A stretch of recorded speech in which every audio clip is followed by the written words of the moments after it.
I want to say how thrilling it is to see everyone here and to have the opportunity to welcome you to what I think might be the most important hour and a half or so that you'll spend, let's just say this year and maybe ever. So for that reason, I am very grateful to EngenderHealth, Ashoka, and Equality Now for bringing this conference to this particular venue. In this place, the Paley Center for Media, which I happen to run, by the way. I'm Pat Mitchell. Welcome. Forgot to, I stand here almost every night welcoming a group, and I often forget to say who I am. So it is a great personal pleasure, not only as the head of the Paley Center for Media, but frankly, even more so as a deeply committed advocate for women and girls, to welcome you here and to this venue for this conversation. I've had the privilege of convening other conversations on this subject here and how, in fact, media is such a power player when it comes to this and all other subjects of importance in our lives. But I can't think of any group that can focus this better than the one that is on the stage today, and I'm sure represented in the audience. I want to say a few words about Half the Sky. There have been a few million written already, but I don't think we can say enough. It not only brought together the superb reporting of two award-winning journalists and their ability to bring eyewitness stories and reports to make the case so compelling. But for me and so many others, I think it reframed the conversation that we could have about the issues. It named the problems and then presented solutions. It created the concept that the challenges were also opportunities. And that in itself changes everything. And changing the conversation from challenges to opportunities is the biggest opportunity we've had as a collective group of nonprofit organizations collectively and individuals to create the kind of change that we know must come to our countries, our communities, and in fact the world. Some have even dared to say that Half the Sky is going to be the inconvenient truth for women's rights, and why not? With the New York Times cover story, magazine cover story, and with the appearance on Oprah, well, that alone creates a tsunami, as we know, and it has millions and millions of dollars raised for the groups referenced on the programs and in the book, millions and millions of minds opened now and more attuned to the scale of the challenge as well as the critical need to identify solutions now. So not only are minds and hearts opened and people better informed, but the book goes beyond that to offer solutions, the kinds of very specific actions that can exponentially change the landscape. Protect people's lives, change laws, raise funds for aid, seek justice where it's necessary, and help us all reach equality everywhere for women and girls. Sign a petition, write a check, start your own organization. The book is a good guide at whatever level you're coming in to the struggle for true justice for all and gender equality. So I've always been eager to learn more, which is why coming together in times like this to hear from people who do know so much more, and the bios of all the fabulous panelists and the work they've done and why their being here is so critical to what we can learn about what needs to be done and how we can help do it. So in order to bring all of this to bear and focus for us, let me turn it over to a truly empowered woman, one whose reports on PBS and NPR are empowering the rest of us with information, illuminating issues, informing audiences. I'm talking about Maria Hinojosa. Her bio, by the way, is in your book, and I won't attempt to go through it except to say that it's been a privilege to work with her personally. She is dedicated, and she uses the media in the way that we so firmly are committed to understanding better in our work here at the Paley Center as a powerful force for social change. So welcome to Truly a Lunch and a Forum. I guess you didn't get to eat. Hopefully you ate before. So welcome to Food for the Mind, and here's Maria.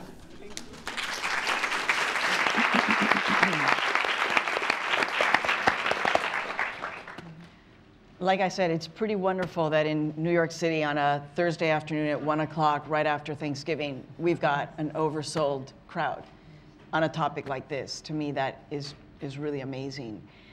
But as Pat was introducing me, I was thinking about a little story that I think I'll share. Okay. So when I was working at CNN, part of the corporate media, well, at that time it had been bought by Time Warner, so it was no longer the little independent network that it once was. And I had given the president of the network actually 3 pages of story ideas that I could do. Because I was really thinking, am I staying here or am I not staying here? And the story ideas were everything from investigating to pop culture. And there was one story that was a little bit kind of out there, but I had put it on my list. The story was about women in the Bible Belt who sell sex toys at Tupperware parties. Okay? The Times actually did this story as well. Now, that was an interesting story.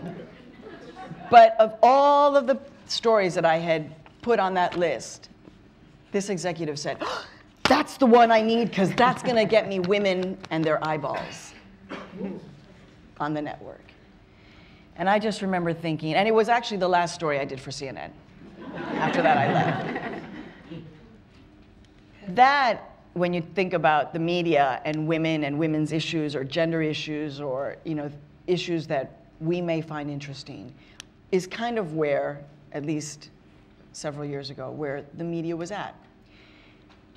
There has been something of a change. Certainly in my own experience, my decision to leave CNN, to go to PBS, to focus on these issues affecting women. And I'm a Barnard graduate. I did women's studies. I graduated in 1984 with that on my diploma. But it does feel like something has happened, and the issue is being paid attention to. Now, we're going to get into some heady stuff. I'm not going to introduce anybody because you already know who we all are because you can read the package. But I'm going to start with something that might seem light, but actually in the context of media and women and equality is not. And it's the question that I asked Nick just upstairs, which was, and Sheryl too, which was, so what was it like to be on Oprah? Because actually I asked Nick, so what did you expect when you got into that studio? In terms of the audience that was there, in terms of the women, what was surprising to you? What did you come away from? I was nervous I was going to get some really tough question about sex toys, and so I'm kind of relieved here. What really struck, I think, both Sheryl and me about Oprah was less, the audience, the questions, the mood there, but just the reaction, the consequence. I've never felt so inadequate as a New York Times columnist as watching the impact of Oprah. And now with Amazon, you can track just about anything's impact because they have hourly updates on your book. And every author, of course, is compulsively checking. And so you can see exactly what the New York Times book review does, the Washington Post, Colbert, NPR, NBC. And if you added all of those together, they wouldn't come close to the effect that Oprah had the first time that she did it, and then the next time. And I think that, and I don't know if, I think Sheryl will agree with this, but one of the differences is that the other shows were basically informative. That, this is something that listeners or viewers wanted to hear about. They were telling them about these issues, and viewers were interested and, taking note of that. But the Oprah audience has an emotional bond with her that I think is different. And I think that they didn't just want to learn about these issues. And Oprah didn't just want to inform them. She wanted to galvanize them to take some action. And so, fortunately for us, one of those actions was to buy the book. But, three kids. But more important ultimately is really to get them engaged in these issues. And so I don't know about the latest, but for the first one, 13,000 viewers signed up to sponsor a Women for Women International, and write letters back and forth and send money, and that's a real. I mean, it's a real commitment, not just writing one check, and that was reflected through and through. And I think it's just a different. She asks more of her audience, and in a sense, they ask more of her and trust her more, and it's pretty. I mean, I'd love to have that relationship with my audience. Mm-hmm. Sheryl, is there anything you want to add? Well, actually, I was very pleasantly surprised because I knew that morning when we were taping, she had just gotten back from 2 days of interviewing, and I was thinking, oh my goodness, this topic is going to be so tough compared to that, from interviewing Whitney Houston. So I knew I was not going to measure up to that. And afterwards, after the show, when we were standing outside, we were really touched because there was a guard, a big, burly, African American who came up to us and said, I've been working here for 2 years and I've seen so much, but this is the first time I shed tears. Mm-hmm. So we were really touched by that, yeah. That's pretty amazing. Yeah, we were really. So she really knows how to create a bond with her audience and draw us along. And it was majority women in the audience? Yeah. There were some men, but.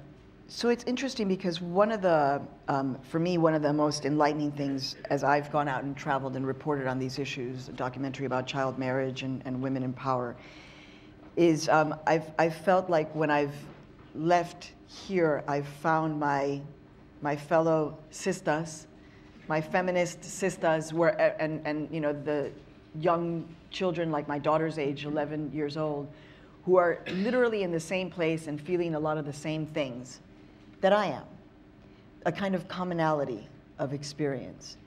And so as you were saying, I wrote down Whitney Houston, and I had already written down Rihanna, because how much can we really separate? I mean, yes, there are very critical things that Nick and Sheryl have revealed.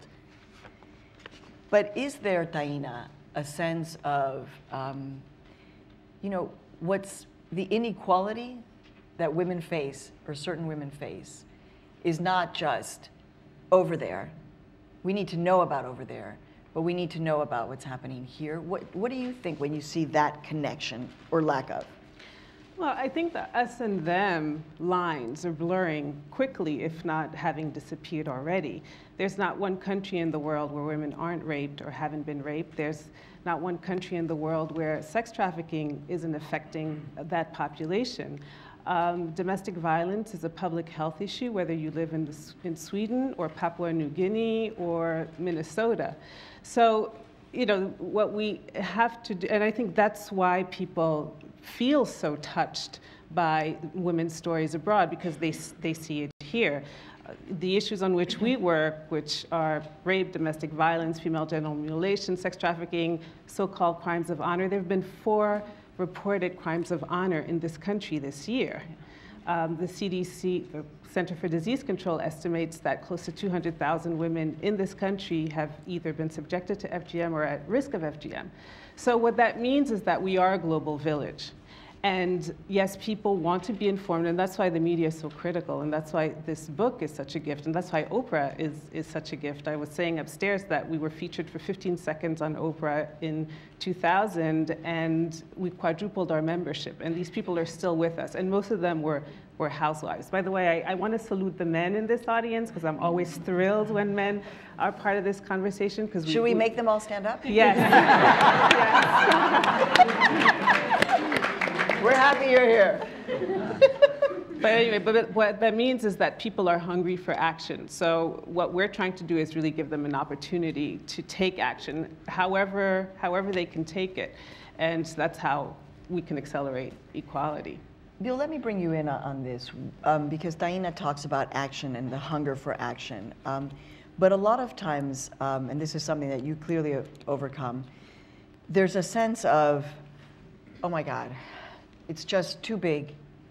It's just, oh my God. I mean, just reading the book, yes, there are moments of inspiration, and when you think about the power of one girl who says, I will not be broken, that one girl. But when you confront that overwhelming sense of it's too big, It's too huge. It is like slavery, exactly like slavery. Oh my God, how can we even tackle this? What do you do? Well, I actually think it's bigger than slavery, which is both a challenge, but it's also very promising. Everyone of all genders and backgrounds has to go through a huge transition. And the basic fact is, and I wanted to make this point because if we get equality with where we are now, we're going to be way behind where we need to be in 5 or 10 years. And the rate of change in the world is literally mathematically logarithmic, and we're already on the fast part of the curve. And so if you think ahead 15 years, the key factor for success for women or anyone else is to what degree do those people have the social skills, empathy, teamwork, leadership, change-making, to be really powerful people. And the civil rights movements, the women's movements, the national liberations movements didn't get us there.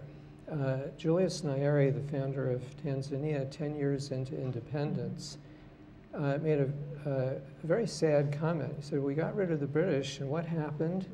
We got the Wabenzi in charge. I said, who are the Wabenzi? It turns out it's the tribe of people who drive Mercedes-Benzes. So when you look at the impact so far of all these movements, yes, a small minority are change makers, but most people aren't. And for a 15-year-old today to be powerful, 10 or 15 years from now, they have to be a player at this much more sophisticated level. The bad news about that is that this is a profound change. We have to change how we parent, how we run schools. The good news is that it's such a profound change that it will just break up the old system. And if boys are just as behind as girls in the 98% who are non-elite families. So I just think that this book really is articulating just, if we don't make this change, we are all in deep trouble. And just the last point here is that, when you get on a bus and the driver is cheery, the whole bus is cheery. In New York, there's a certain special atmosphere to New York. It's energetic. New Yorkers walk 15% faster than other Americans. This is a true fact. This is why there's a traffic jam when you walk on Times Square, because you have non-New Yorkers and New Yorkers. It doesn't work.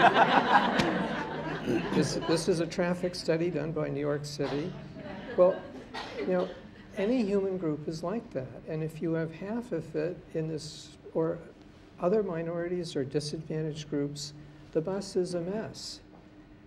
On the other hand, if we help everybody make it to this world where everyone is powerful, then the bus works. I'm stuck on that. Who commissioned that study? Who paid for that, and why wasn't that money being used for girls? Okay, I'm sorry. Anna, one of the questions when we were talking upstairs that you felt it was important for the audience to understand is for each one of us, or you, to define what equality means for you. What equality really means from your perspective. So, start us off. I work for an organization, EngenderHealth, that works on women's health mostly. We also work with men. But talking about women's health, for us, equality is that all women have access to high-quality services, to high-quality sexual and reproductive health care, and that all women have the right to make an informed decision about their own sexual and reproductive health. And we deal with issues that are among the ones that better represent inequalities in the world, like maternal mortality. Maternal mortality has been identified by the World Health Organization as the indicator that better shows the differences between countries, regions, and women within countries. Because as Taina said, you can see huge difference here in the US too. Of course, the level at which you see those differences is very different from, let's say, the US and a country in sub-Saharan Africa, or the two countries that show the largest difference that I think is mentioned in your book is Ireland and Burundi, or Sierra Leone.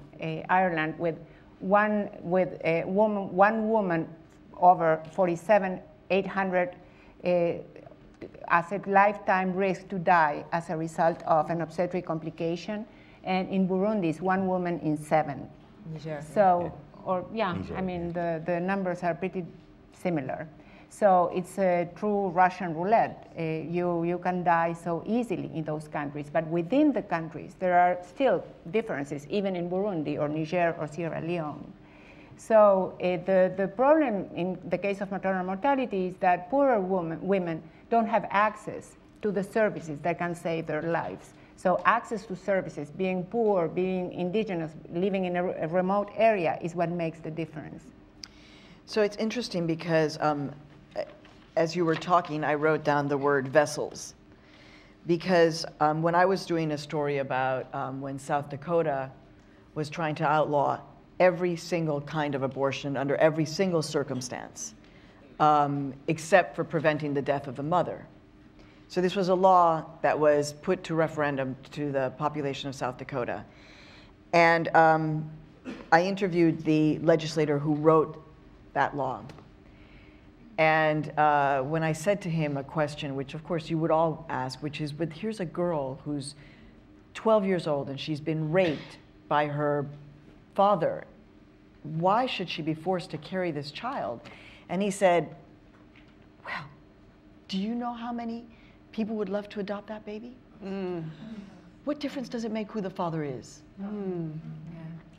So this notion that at that moment it kind of became crystal clear that women are vessels. We are simply vessels. And when you hear that statistic of 1 in 7 in Burundi, and I guess what I'm trying to get at is, what does that say to you, Nick? I mean, when you, in terms of the work that you've done, this notion that women here and women there can be perceived as, we're just vessels to carry something for someone else. Well, I mean, what struck Sheryl and me in writing the book was how often really terrible things across the range happened specifically to women, whether it's trafficking, whether it's denial of access to food or health care, whatever it may be, is really because, in a sense, they didn't matter to the society as a whole, and often to the family itself. And that this isn't.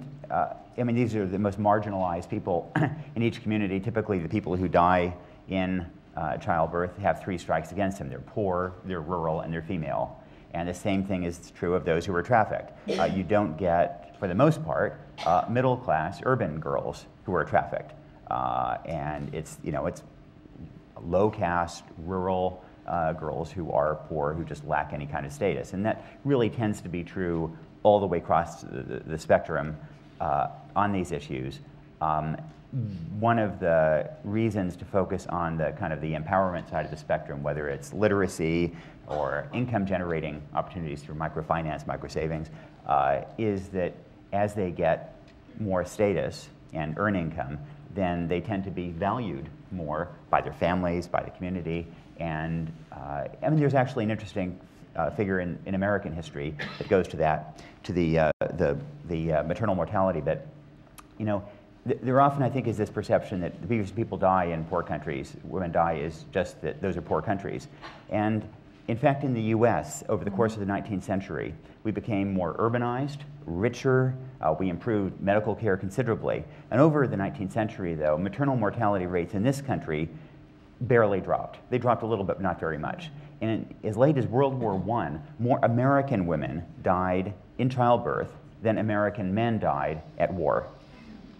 But then something around that time changed that equation, and all of a sudden maternal mortality rates began to drop. And what was that? The vote. Exactly. I mean, that when women got the right to vote by state initially and then federally, you began to see declines in maternal mortality rates. And I think there are 2 things going on there. One was that members of legislatures and of Congress voted more money to public health, including reproductive health, because they thought this was something that women voters wanted, and that there's a Stanford economist who found a strong correlation between that public health spending and women's suffrage.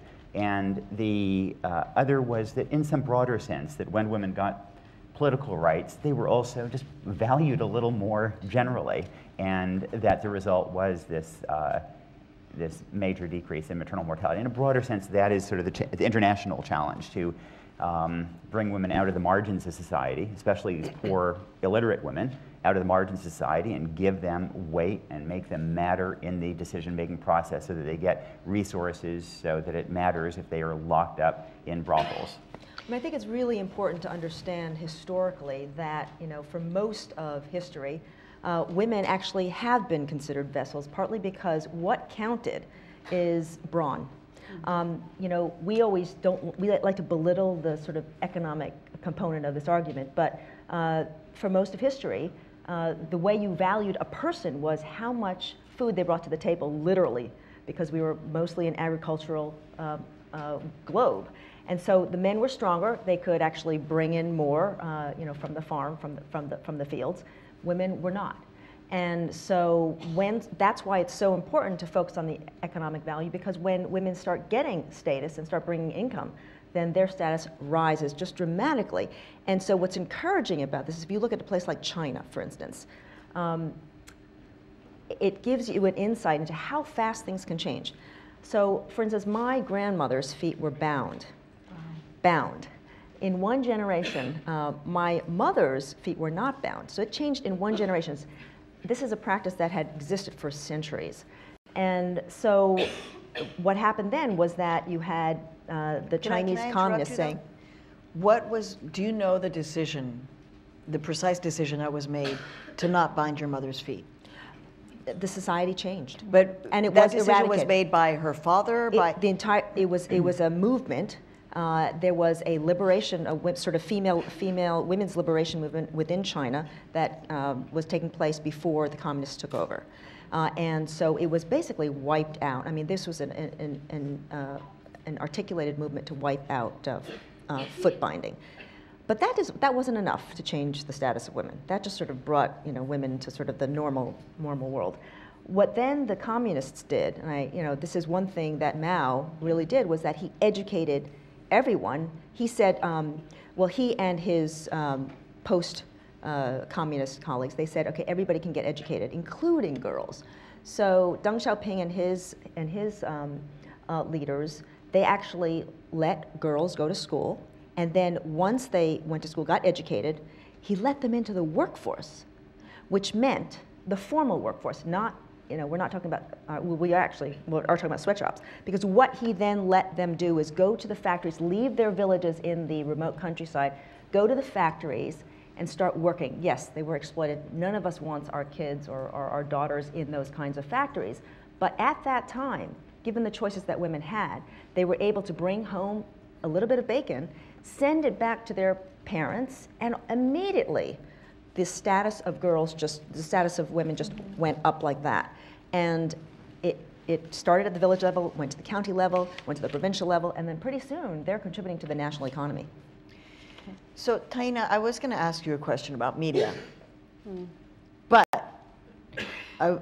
you can make your choice. You can either talk about what media and what bothers you when you do or don't see the issues covered, or you can talk about the issue of, well, if we economically empowered women across the country, problem solved?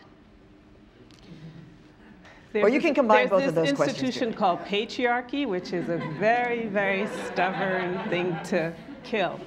But following up on Sheryl's point, I think what this highlights is really the synergies that need to be made, one, at the grassroots level, because there is a very powerful grassroots movement around the world. Women who are organizing, women who are in their communities, who are often survivors of violence, who know exactly what to do to end it, either by changing culture or talking to their religious leaders.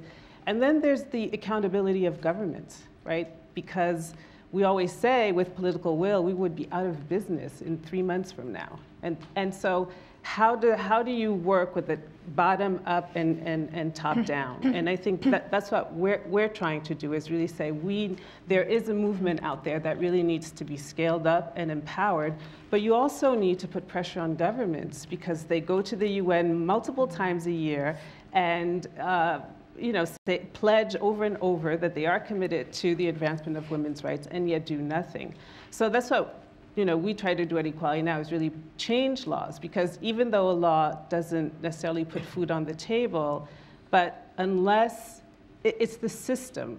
I remember I made the distinct decision to go to law school, not necessarily because I wanted to be a lawyer, but I thought as an African American woman, I needed to understand the structures. Why do we live in systems of oppression, and how do you dismantle them? And then you realize half of it is institutionalized. So, but nevertheless, I think that what we can take from it is that just a simple letter. When we go visit the Minister of Justice in Tanzania, who comes out with stacks of letters, and I'm sure, Nick, you have that experience too, and he says, how can we stop all of these? We get 5 letters every day from 5 different countries. This has to stop. We do not want to be perceived as a government that violates women's rights. And he said, just change the law, institute police guidelines, protect girls from FGM, et cetera. So I think that there are and all of us represent different elements of the movement. But I think what we need to do is really get all of these ingredients together,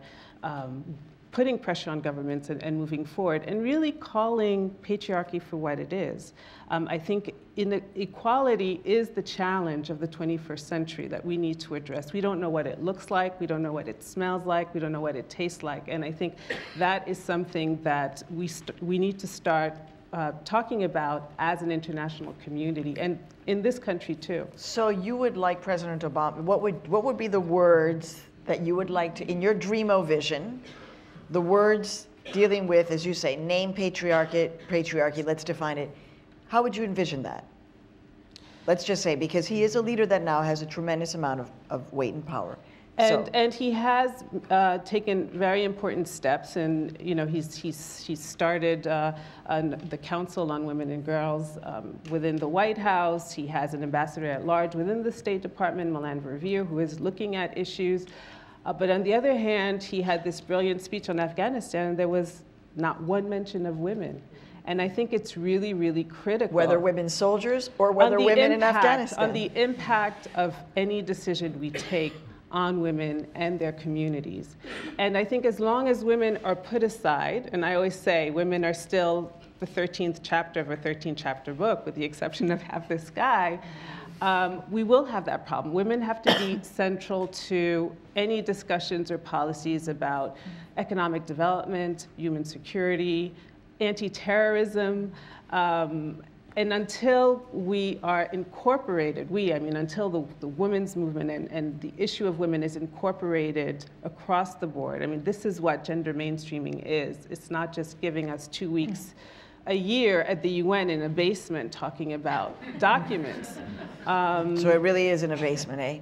Definitely, it is in a basement, in a dark basement. But I think that would be my hope for President Obama, is to really not say, oh, it's March 8th, let's talk about women today. That it really has to be part of the conversation of social movement and growth. Bill, your take on that, on the notion of, again, big picture, taking on patriarchy as an issue. Well, I'm glad I don't have to stand up. If you listen to these comments, the thing that I just hear over and over again is, to be powerful, you have to be powerful. Women's health started changing with the vote. And just think of all these comments. So, I just think this is actually very simple. And if I could give a quick story, and this will be different from Maria's story. Some of you may know Jill Violette. She's an Ashoka Fellow from California. When she was a young girl, she wanted to play sports. And she had someone on the local playground who allowed her to play with the boys. And she thinks that's one of the most important things that happened. And out of that came a lot of other things. She started creating organizations, an organization against racism, and she's now an Ashoka Fellow who is going to the schools, low-income schools, and saying, you can't eliminate recess because this is critical. If children are going to master these social skills, how do you practice it? Well, for young children, you've got to grasp empathy. That's the foundation. If you, in a world where rules cover less and less, you have to master empathy, or you're going to hurt people, disrupt institutions. They're going to throw you out. It doesn't matter if you know computers. But with that, then you've got to practice it. Well, she's now gone from 1 city to 10. She's soon going to have over 1 million poor young Americans practicing through group play these critical social skills. Now, her story is a story of someone who was powerful. And she knew she was powerful as a very young girl because a few people helped her, allowed her to do that. Now, I think this is actually really quite simple. If we could make sure that every young child girl and every young woman actually masters these social skills so that when they hit 21, they are powerful. They know it. They have the skills to work with others, to see a problem, to imagine how to solve it, and they know they can do that, and they know how to work with other people. I think all the rest of this will follow, because then the imbalance of real power will be changed. And again, this comes back to what defines real power 10 years from now, and it's not brawn. It's a set of skills that the small elite now has, and that's what defines the elite. There's a panic market for people who have these skills. But how many children, especially girls around the world, have any chance of hitting 21, knowing that they're powerful, and in fact having mastered these complicated social skills that they have to learn and practice and practice? You don't learn how to do this by reading a book. You do it by doing it. Jill learned by doing it. And some people helped her. She was very lucky. That's not what happens to most young people here. In fact, this comes the interactive part of the conversation. Because the whole issue of being a woman and feeling powerful, I think, is really, really essential. And yet, here's my question to the audience. You're going to have to raise your hands. How many of you can say, really, that you knew and understood your power? So these are women growing up in this country, or let's say, or ended up in this country. How many of you, raise your hands if you can say, dude, by 21, I knew I was powerful? Just raise your hands high. How many of you maybe got to that where you're like, I'm powerful, let's say 35 plus? Okay. How many of you, it wasn't until you 45 and over? Okay. So that's an issue, right? Because even here, well, your reaction, Nick, just, you see this. Because that's where I'm of the men. Okay, the men. Let's do that. That's a great, thank you, Sheryl. The men. How many of you, honestly, 21 years old, and you're like, I'm powerful. I can be powerful in my society. Raise your hands, men, if you felt that way. Okay, and you guys? When did it happen for you? Since you're right in my view. At 5, at 8, at 12. Rise and fall. Rise and fall. 35. 35. Okay. Well, I also wonder whether maybe powerful is not always just the only word. I mean, I think the idea of can you do something, the can-do mentality. At what age do you think that you said to yourself, I can do something? Because I think that also is a very motivating and empowering concept. Anna, you wanted to jump in. Yeah, I'm not going to say anything about the power of either men or women, but I'm going to say something about men and how important it is that men really get engaged and men support women in whatever issues they deal with. I mean, we often see men as the problem, but men are also part of the solution, a big part of the solution. And they are more than able to change and more than willing to change. We have a program called Men as Partners that engages young men to make them aware of gender attitudes and beliefs and bad behaviors that contribute to HIV transmission, to gender-based violence, to unwanted pregnancy, and therefore abortion and all the awful consequences of that.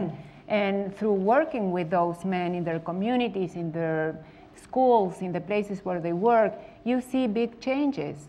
So I'm pretty optimistic, and I don't think that we should keep always thinking about women versus men, although I understand and I know, I'm perfectly aware about the awful stories you tell in your book and things we see every day in which men play a major role. But still, I think that as part of the movement, we should make some room for men too. I mean, this is I mean, I just wanted to endorse that. It's utterly self-serving, of course, as a man.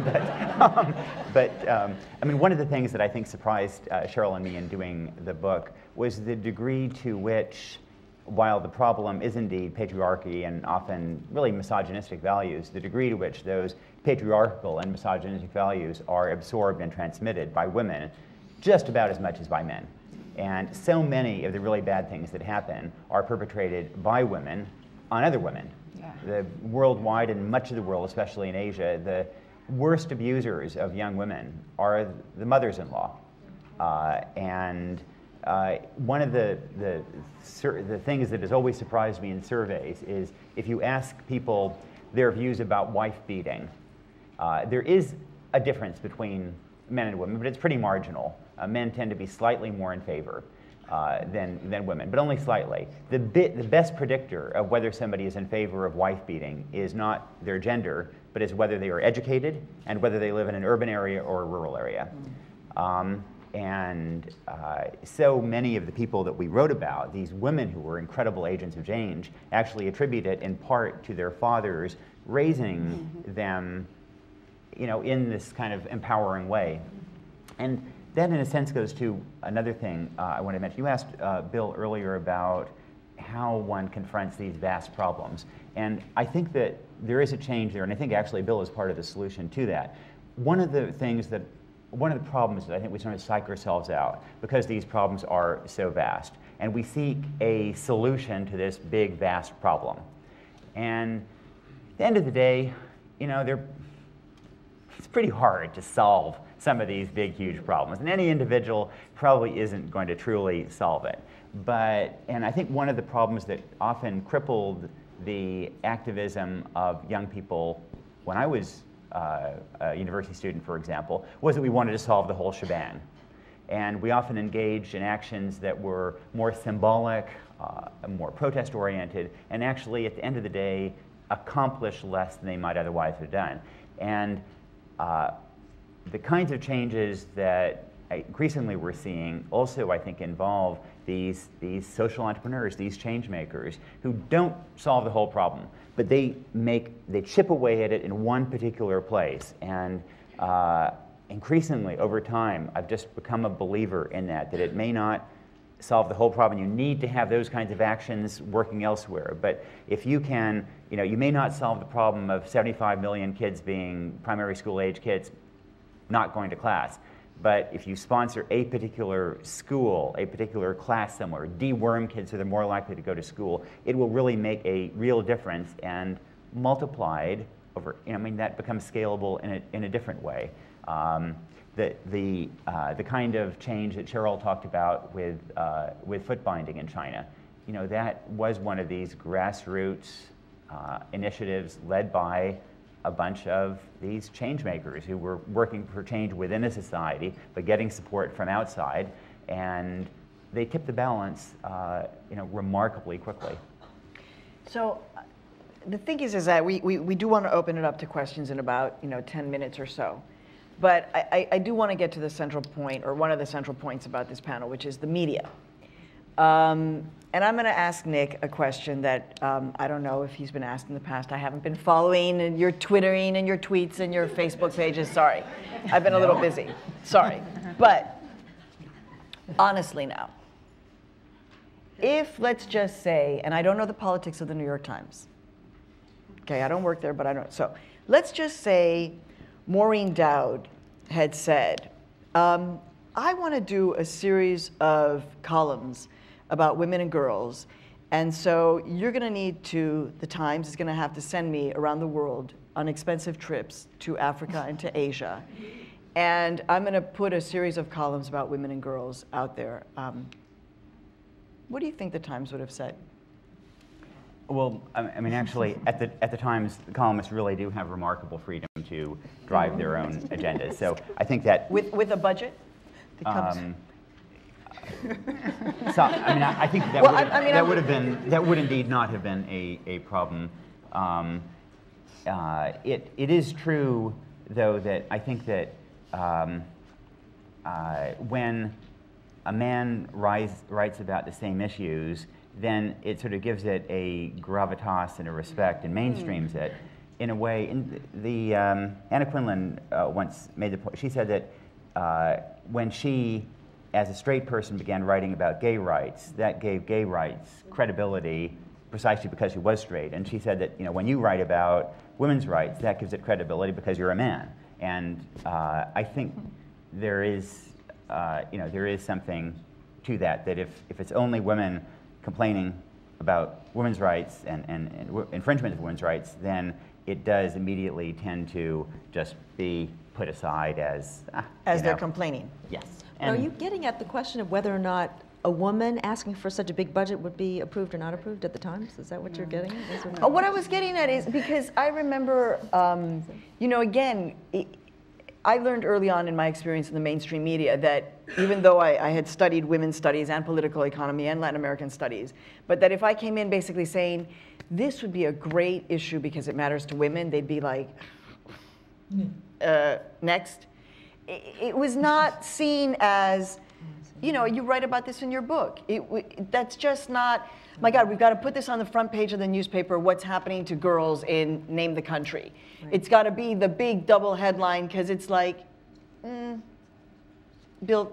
We actually studied this a summer ago. When you look at the Gandhian movement, the civil rights movement, the women's movement, they all follow a very similar pattern, and the moment the press comes in is very critical. There's a long gestation period of one or two organizations working. Then you get some islands of people living in a new way, and you gradually get some articles, a book, and then large parts of the population say, oh my God, women are acting strangely, what am I going to do? I don't want to talk to my husband over breakfast about this for sure, my wife over breakfast for sure, but I want to know about it. And then there's a huge demand that comes to the press, and editors and writers figure it out that there's a big demand. And so you get an explosion of press coverage for that period of time when the public needs to know. I've forgotten the statistics for women, and I apologize, but for civil rights, it's in New York Times statistics, 20s and 30s flat, goes up in the 40s, 300% in the 50s, 600%, 60 to 65, and then it comes right back down again. And that huge, and so it's been flat, higher than 20s and 30s.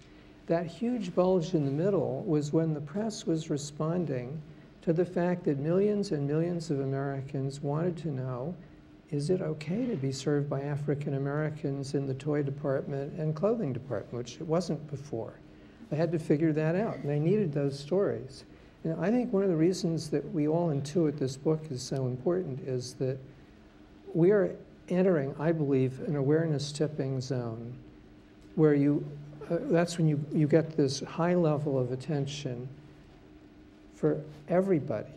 Women is over half the world, so it's the biggest single group, but this change where everyone has to learn these new skills or they're out of the game. This is so fundamental and it is so relevant. If you're a parent and you've got a 15-year-old, well, if you aren't focused on this, you're in danger of not being a good parent. That grabs you, and you've got to manage differently. And so I just think that this is one of those moments where we're about to get a lot of attention, and I think this book is going to prove to be really important. Well, if I can also add, just in dimension in terms of how the news covers events. So it was really striking to us when we were in China covering Tiananmen Square. There was so much news coming out every single day. We were on the front page every single day. You know, it was terrible that several hundred people died, in the military crackdown. But what was striking to us is the ensuing year, we started roaming the countryside. And we discovered for the first time something that was equally as horrific, if not more horrific, and that was that every year 39,000 in China baby girls die before they reach the age of 1. And that was because they didn't get access or they were, female infanticide, but it had not received 1 column inch of coverage.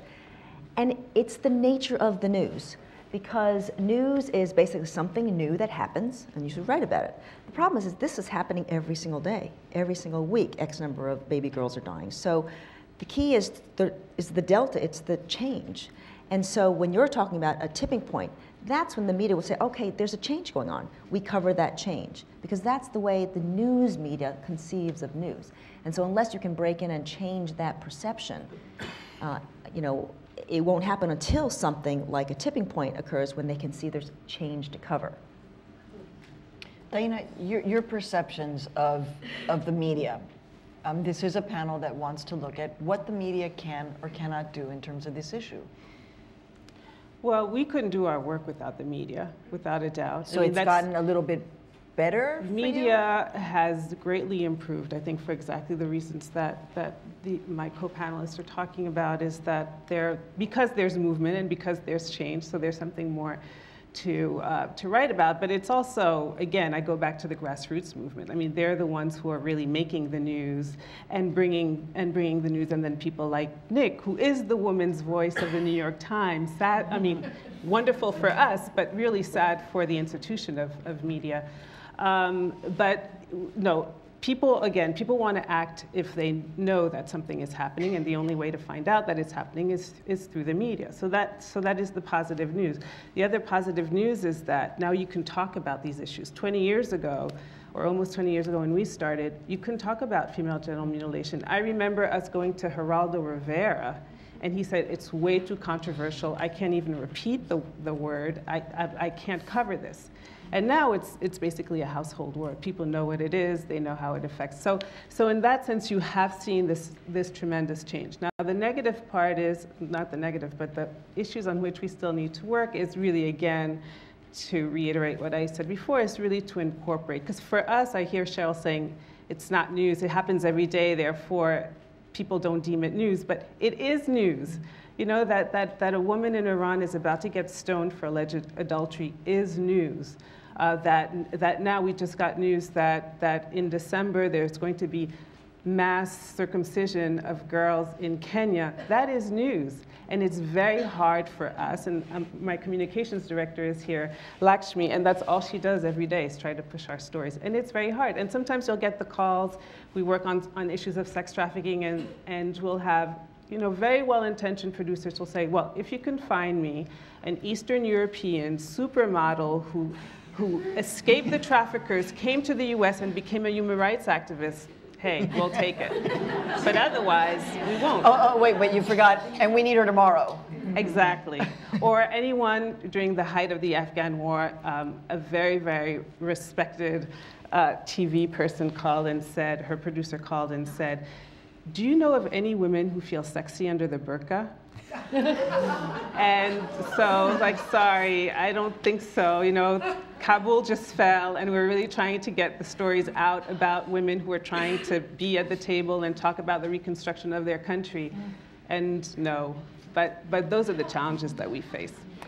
Anna, I'm wondering about whether or not you see the media as being one of the central issues that you talk about is the absolute necessity of, in order for equality to exist, for women and girls to have access to reproductive health and sexual health. I'm actually working on a story right now for Now on PBS that is looking at a new trend in the Democratic Party, which is the anti-abortion Democrats. And the fact that they are winning in certain places. And the fact that in this country, this is, let me try and get the same, this is the time when you're going to have, since abortion has been legalized, it will be the time when it would be most difficult to find access to an abortion in the United States. So we're not talking about around the world, we're talking about right here. Let us not forget that Dr. Tiller was murdered in church. So kind of put that together for me. You know, you're talking about worldwide access to reproductive rights and health for women, and the fact that what we've experienced in our own countries kind of is come right up against that. And yet, you know, were it not for the murder of Dr. Tiller, there may not have been a lot of coverage on these particular issues in this country to at least open up the door there. Yeah, I think that, well, this is a fact, that most women, most young women these days in the US give abortion rights for granted because they were born after Roe versus Wade. So there isn't this awareness that we see in some of the countries where we work, where abortion is either illegal or heavily legally restricted. You don't see it here in the US. So that's something that we should raise the awareness about. And some people are living it every day, because even in states where abortion is still legal, there are no doctors that provide abortion, or the clinics are so far away, or they charge you and you don't actually have access to abortion services. So that's definitely a big issue in the US, and I think that the media should play a major role in raising the awareness about the risks involved in the trend that you are rightly describing within the Democratic Party, and even without any major changes. These are changes that are happening like below the radar, very, very slowly, and encouraged and pushed by a movement that is very, very consistent, very financially very strong, and a movement that has one goal: making abortion unavailable for women here in the US. So that's, well, a movement, talking about movements, becomes very, very powerful if it has such a concrete and simple goal. We, to be a little, I don't know, honest here, are sometimes all over the place. They know exactly what they want and they go after it, while we are trying to improve things in so many different ways that sometimes is difficult. So, well, I'm not sure I'm answering your question. You are, and I'm just wondering, when you see the media, when you are watching the news or whatever it is that you watch, I watch a lot of Law and Order, so you know the fact that, well, you know, we laugh, but actually Law and Order is an interesting window, because Law and Order, there was a show, I don't know if you saw it, where it all dealt with polygamy and child marriage in the Bronx, right here. So when you look at the media, what makes you throw the shoe at the television or at the computer or wherever it is that you're consuming the media? What makes you upset, and when you say, we need to have coverage about this? Tell me one of those moments.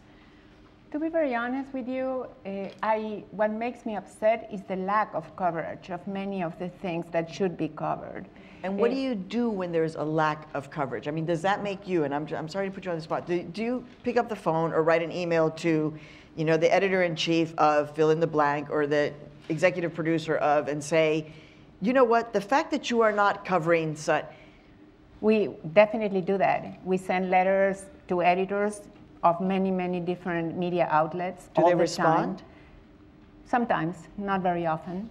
They do publish our letters from time to time, but we try really, really hard. Well, we bring things to their attention. We react to things they say that are pretty outrageous. I don't know how many of you saw an editorial in the Wall Street Journal pretty recently, 2 weeks ago, against a report that UNFPA, the United Nations Fund for Population, published about the effect of population growth on the environment and the role that women could play to improve or to stop or to make global warming slower, which is definitely, well, it's a very good report and it has very, very strong points. And the Wall Street Journal wrote an awful editorial against it that sounded like something written 30 or 40 years ago.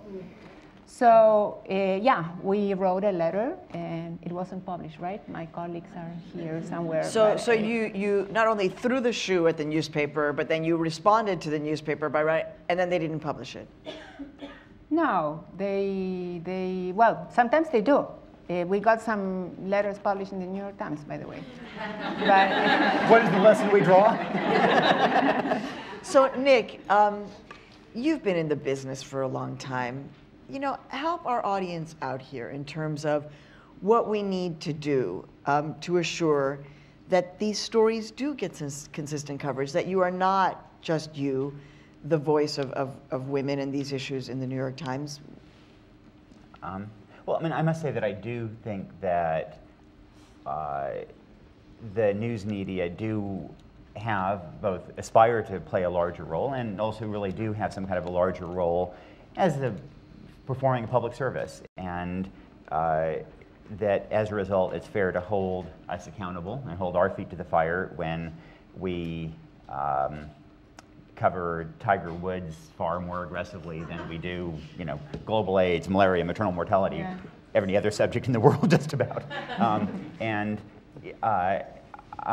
mean, I remember when I was covering Darfur and trying to get television networks to pay more attention, I got the number of minutes that each of the networks devoted to Darfur in the previous year in 2003. I did it again in 2004, and it's about 3 minutes over the course of the entire year. And I think, you know, one of them had done 28 minutes on Michael Jackson on the evening news shows. And I mean, I think that they are embarrassable. That on the one hand, they want to get ratings, and Michael Jackson, Tiger Woods are great for ratings. On the other hand, there is some aspiration to, you know, to cover the world, to cover important issues, and they may not respond, they may not publish letters, but I do think that while one should not only hold politicians' feet to the fire, but also hold media executives and indeed journalists as well, hold us accountable. That doesn't mean you necessarily need to hold me personally accountable, you know, but in general, I think that is a useful practice. Sheryl, I'm going to come to you, but I am going to open it up to questions. So if you have a question, just kind of show your hand because somebody will be walking to get a mic in your hands, and then we'll open it up to questions. Go ahead, Sheryl. I would just say two things about this, and I think that certainly you two know very much about the role that the media can play in helping promote the cause. But I think that in general, a lot of the nonprofit organizations within this area are not as appreciative of the role that media really could play, and they don't make an effort to do the kind of outreach that corporate public relations teams. I mean, I know they have a lot more money, but they go out there, so they like shape in your Dreamo-Vision, Sheryl, they do marketing campaigns. For example? So, for instance, they have people, and there are some who are very good at this. I mean, you know exactly how to shape the story, but they have people who say, well, here's a story idea in a form that a journalist can actually use. So they like anecdotes, they like, you know, certain things that are fresh. They like a fresh perspective, or, you know, a particular, you know, journey that a reporter can go on. Devoting much more attention to how they can wage a campaign towards the media. That is one thing. And I think the second thing is, because you guys have such an incredible network around the country, mobilizing the network, and I'll tell you the best lobbying organization, it's a lobbying effort towards the media. The best organization really is the Jewish groups. They are just amazing.